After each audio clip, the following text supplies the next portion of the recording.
Welcome to the Irish Roots Cafe. Today's podcast represents the sixth podcast we've made, and the sixth podcast is the final podcast for the Irish Ancestor Tracing Your Irish Roots series.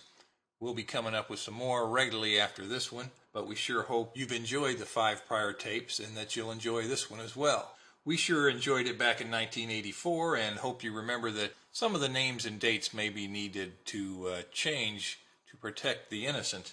I'm sure Peter's warming up again for the last shot of the show. Let us know if you need anything. My email is mike@irishroots.com. My webpage is www.irishroots.com. Now let's listen in to Peter and the gang.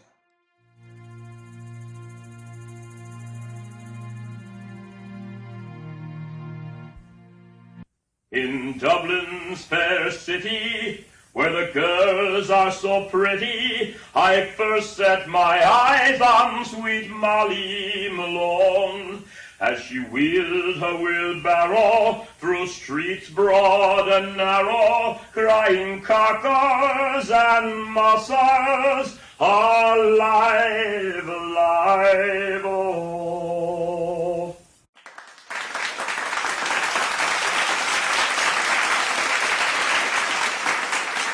Thank you, Peter. We've enjoyed that little feel of Ireland you've been giving us at the beginning of each session.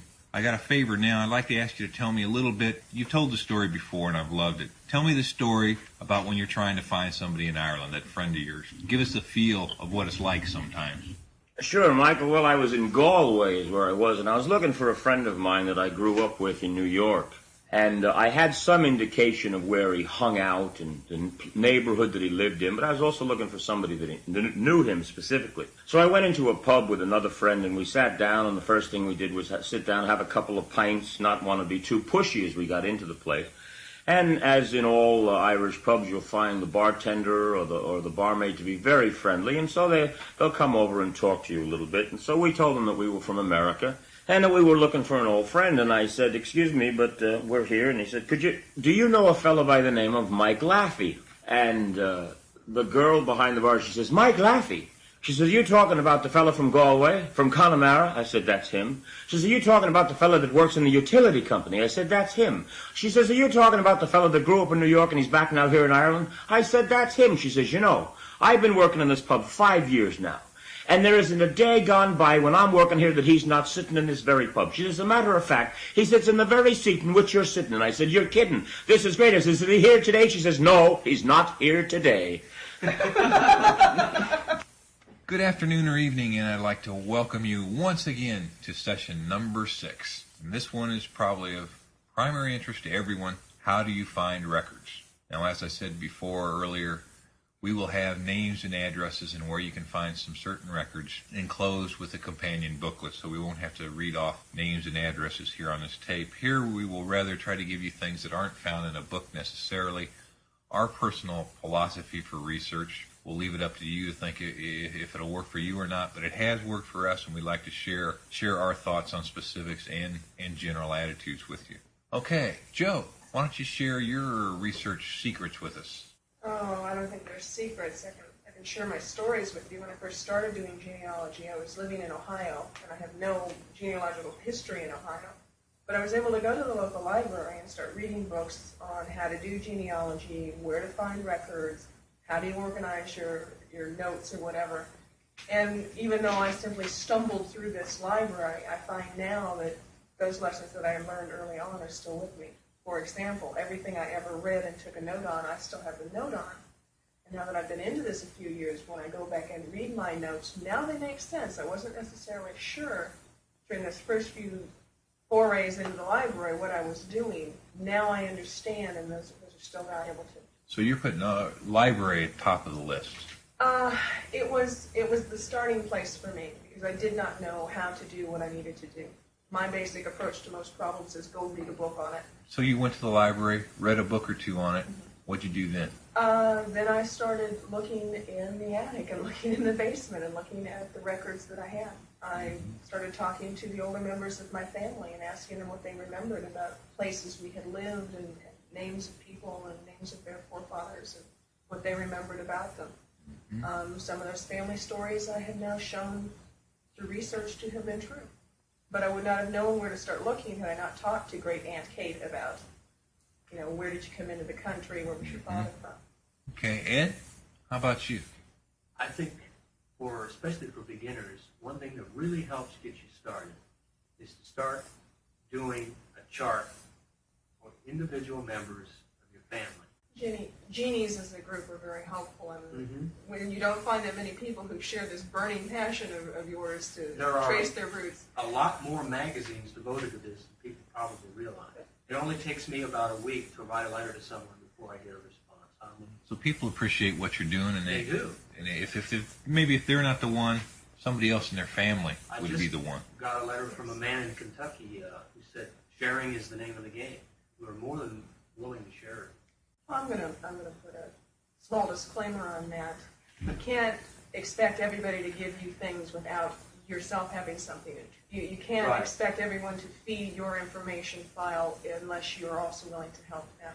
Because I have encountered some people who simply want to take, and you feel like, well, I've done all this work, and what's in it for it? Well, it is a give and take. You're willing to share and help without trading in the beginning, but after a while, if you're doing all the research or you're doing all the giving, someone should be willing to add a little something to your search as well. People who have already done research have, in many cases, written volumes of information. Like libraries have collections of wills from different counties of different states, colonial period, early national period of the United States. And wills are very valuable. Birth and death records have been collected for a lot of counties. Those are also... Okay, Kevin. Now, you think everything's been used up and there's nothing left for you. I'm sure you've got a few tucked away there that you can share with us. Come on, bring out the good ones. I start off like everyone does. Try to exhaust all the information from older members of the family. Family records, family Bibles, stories in the families, rumors. I ask older members of the family for the names of their cousins. It all becomes important. I'm a photographer. I collect old pictures. Photos can offer a lot of information. After I've talked to the older members of the family, I usually rush to the library and check the census record. I'll come back to you in just a second then. I'll give you a chance to rest and compose yourself. I know there's so much you have to say. Now, I'm going to give you maybe 10 specific things I do or that I suggest to people when they call me, and these things have worked for most people.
Here they are, straight and pure. Names and addresses are in the companion book.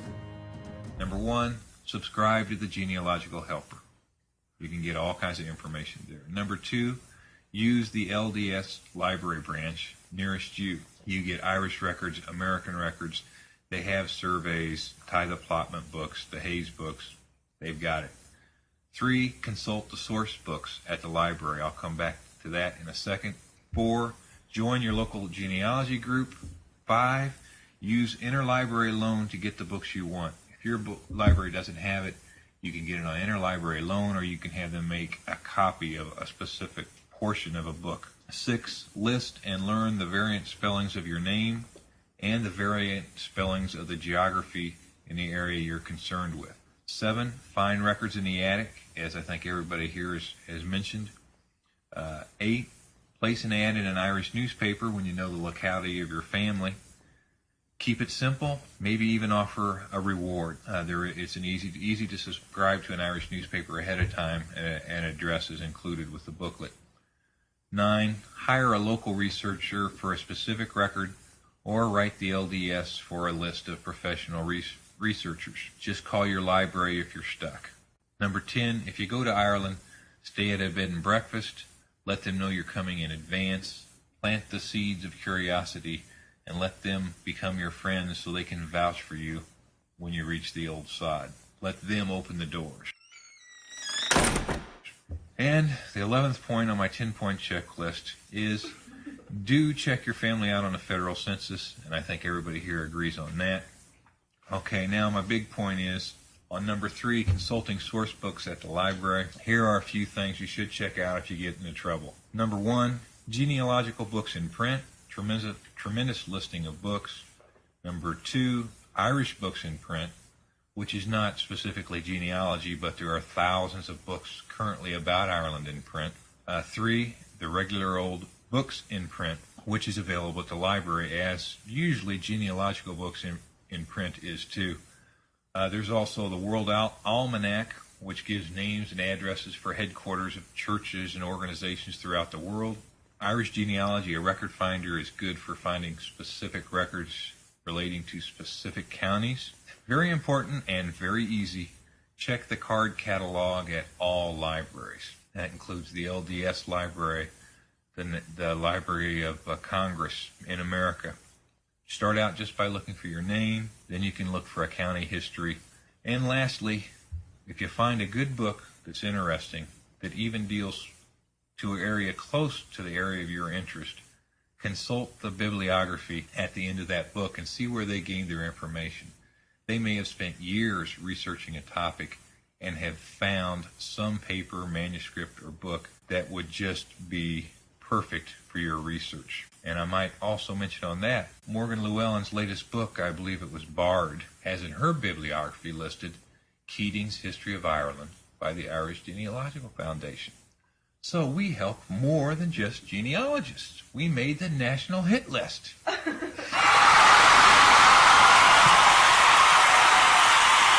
So that's sort of fun to know. Now I'd like to go back to you once again to see if you've got any added comments. Go ahead. Something just occurred to me that proved to be very valuable for me. I'm thinking specifically in terms of Kansas City, but it would probably apply to any other urban area. The Kansas City, Missouri Public Library has the city directory on microfilm back to about 1859. One of the reasons it's so valuable because thousands of people moved from the rural areas into the cities in droves, and I've been able to pinpoint exactly when my relatives who were living in the country areas in Missouri finally moved into Kansas City.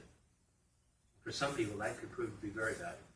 Mm-hmm. And sometimes it's the only source around for certain years, especially the earlier you go back. Kevin, now we're back to you. You've had time to sort it all out. What is the answer? What is the key to our success?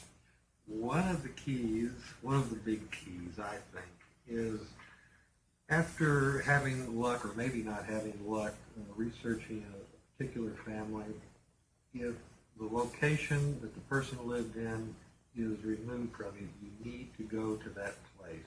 Okay, thanks. I would like to say that the Hayes book, well, I refer to it as the Hayes book, and I believe the proper title is Manuscript Sources for the History of Irish Civilization, is excellent when you get into some of the minute searching you have to do.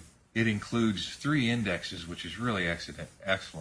One is by surname, one is by date in Ireland, and the other is by geographic area in Ireland. So you can, once you find out your location in Ireland, this gives you all kinds of news sources, and they're collected there together for you. Okay, I've included a special little addendum to the companion booklet for Section 6, since we run out of time rather quickly. Some notes on the repositories in Ireland, exactly what they hold, and some interesting little side notes, one of which is there are archaeological and historical journals in Ireland, usually in every county of Ireland. They pull and extract and research on minute areas of research in your county, perhaps the townland your people came from. And you can not only find good bibliographies in their articles, but they just may not only cover your family, but a specific man that you're interested in. And it can be quite a boon. So I would suggest join that organization if it's not too much money. Subscribe to their newsletter or publication, and you may get a surprise one day in the mail with the arrival of the next newsletter. Wild geese, the Irishmen who left home to fight in the wars in Europe after the Battle of Boyne in 1690, these are the people who are referred to as the wild geese. Of interest in this matter is an organization by the name of the Military History Society of Ireland. Several similar organizations for different subject categories are available. This is put in as an example. The Old Dublin Society is another organization that has some specialized information. The Irish Ancestor is another type of periodical published by Rosemary Foley, and you have some rare records and extracts from obscure sources, and it will definitely help the scholarly researcher. The Irish Manuscripts Commission has a selection of publications which may pinpoint an area of your interest. You should write them for a list. Again, the address is included on our companion booklet. Okay, well now I think we're about ready to wrap up. Okay, I'd like to thank you. I hope you've enjoyed this presentation. This is the end of our 6-part seminar, and I would like for you to write in, let me know what you'd like to hear more of, and the first 100 people that write in and ask what they want to hear more of, I will bring this crew back together and we will answer your questions. But you must write, say, within 30 or 60 days. This is in the Irish sense of things. I'll put another tape together, answer what we didn't answer, and put together a presentation on what you want more of. And that's a heck of a deal for any Irishman. Thank you very much for coming into my living room this afternoon. I appreciate the chance to speak to you. And as always, I welcome your comments and letters. Thank you.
We sure want to thank all of you who listened in to this first, the inaugural broadcast of the Irish Roots Cafe.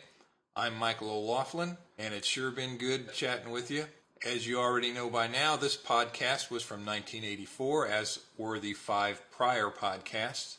They were designed to help beginners get into and understand the search for their Irish ancestors.